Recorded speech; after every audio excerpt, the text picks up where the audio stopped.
Welcome back, everybody. Our first guest tonight is an Emmy-winning, Oscar-nominated actress you know from iconic films like Basic Instinct, Casino, and Total Recall.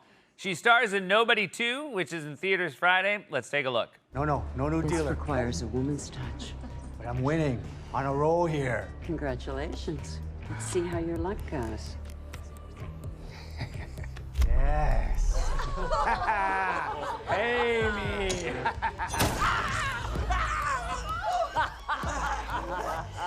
You're a winner.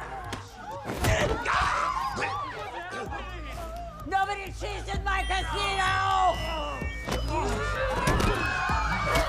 Please welcome to the show, Sharon Stone!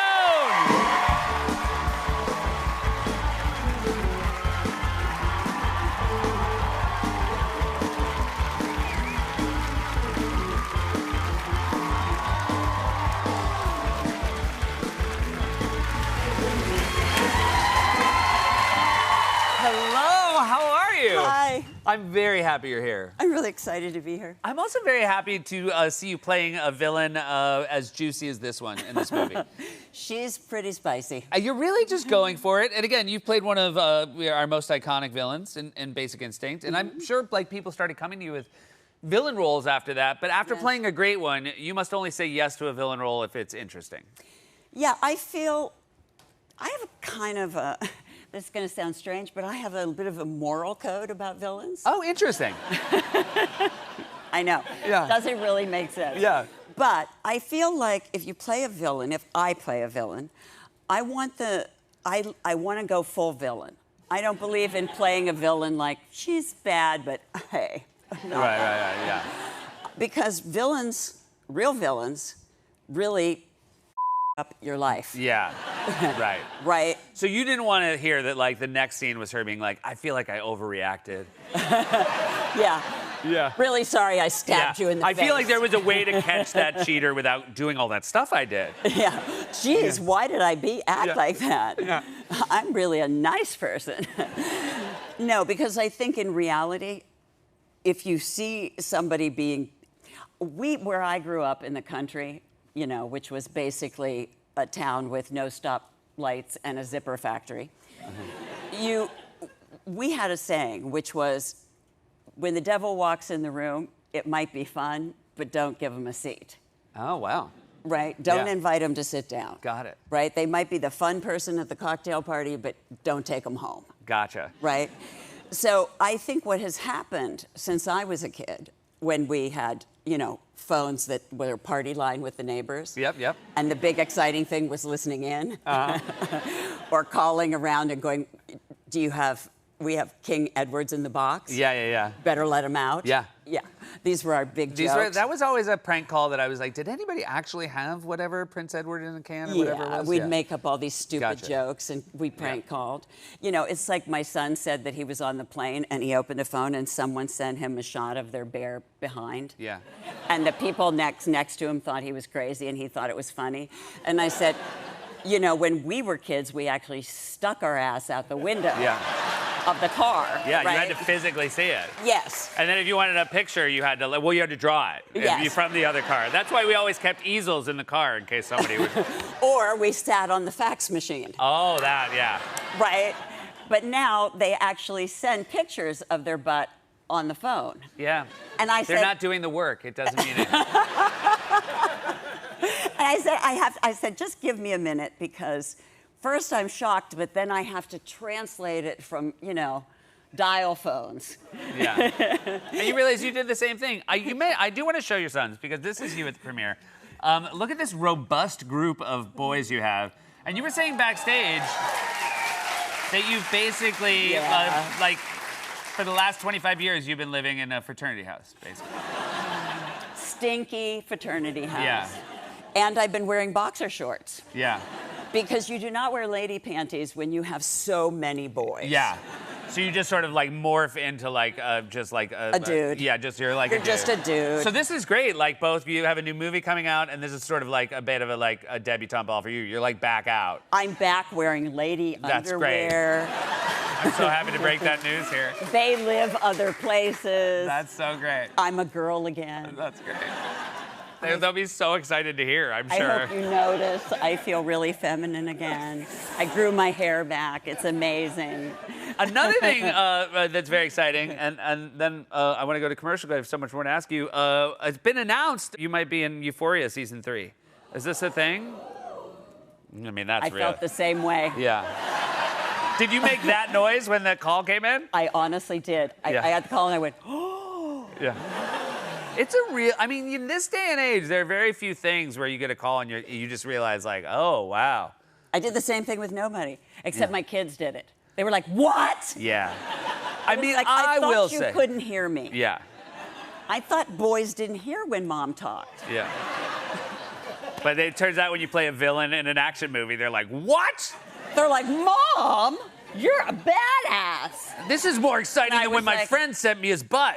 All right, you have to stick around. I have a lot more to ask Sharon Stone after this. We are back with Sharon Stone. All right, so you play a villain who runs a casino. Yes. You actually have a little bit of, you worked in a couple of houses of ill repute. Couple of, not bordellos. Not bordellos.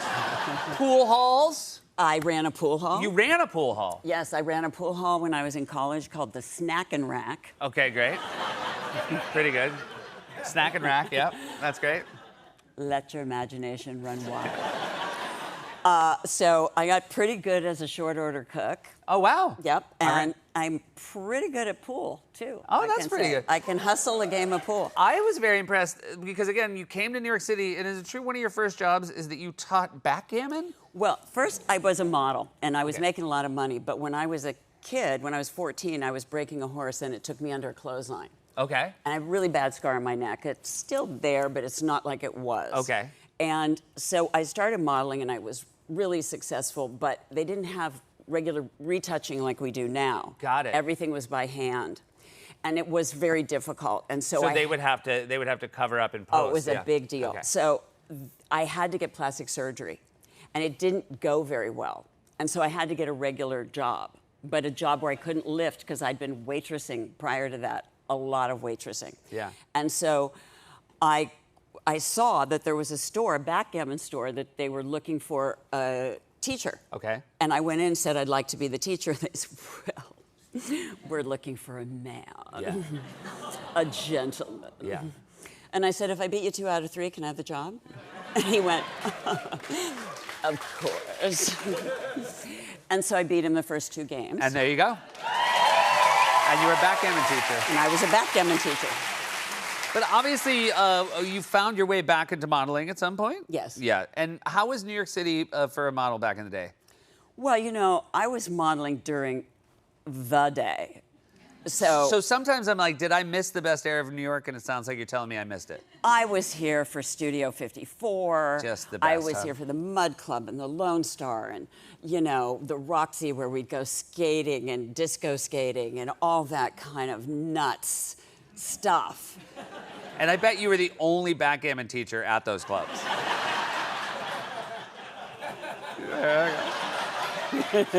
And so what, was it just were the parties just incredible? Was that era, like, do you look back and you're like, well, it was a time of excess, but I was very lucky to be there. I was in what's called special bookings with Ford, which this was before supermodels. So it would have been, that's what supermodels were. So I was in this front thing, what's called special bookings. And if you were in special bookings, you just could walk to the front of the line at Studio 54 and say to the bouncer, special bookings. And you tell your page. Oh my God. And Right.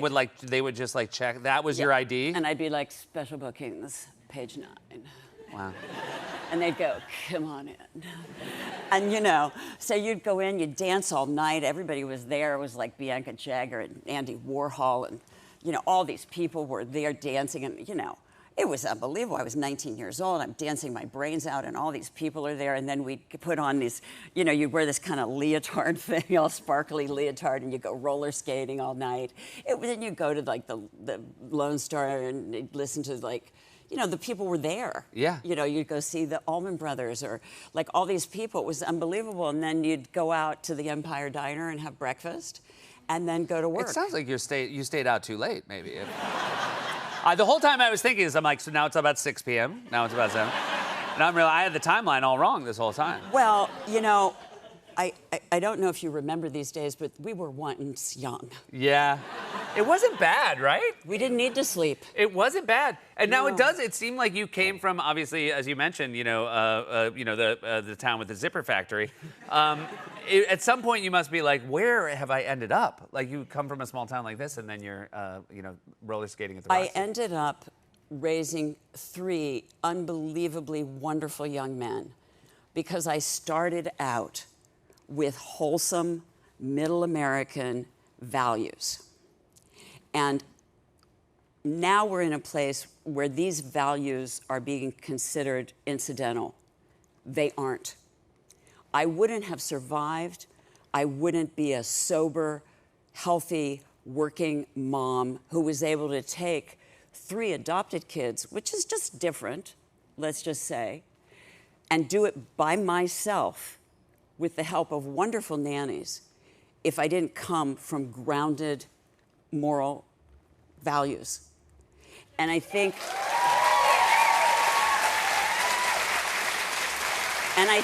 during these, we've been in difficult climates. You know, my kids were off school during COVID. We all went through this.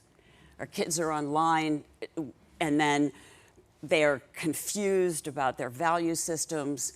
You know, it's been a complicated period to raise children. And then I see these pictures of them, all of us on the red carpet. I called them all last night, and we were all talking about it. And I just tell each one of them how proud I was of them, because I looked at them as individuals in that picture. Grounded, centered, handsome. Those are terrible names. Organized. I was so proud of them. And I said to my youngest, I said, you know what? We did it. And he said, Mom, we're a family that weathered the storm. Oh, it's incredible. And let me just say, it is such a treat to have you here and to talk to you. I've been a fan for so long, and I'm very excited. I feel like I know one of your friends is calling it a Renaissance. Yeah. Yeah, I My think we're friend during the Kelton. Renaissance. Yeah. So I'm very Thank happy. you. I'm looking forward to what comes next. Thank you so you. much for being here. Thank you. Sharon Stone, everybody. Nobody Choose in theaters Friday. Be right back with Megan Fahey.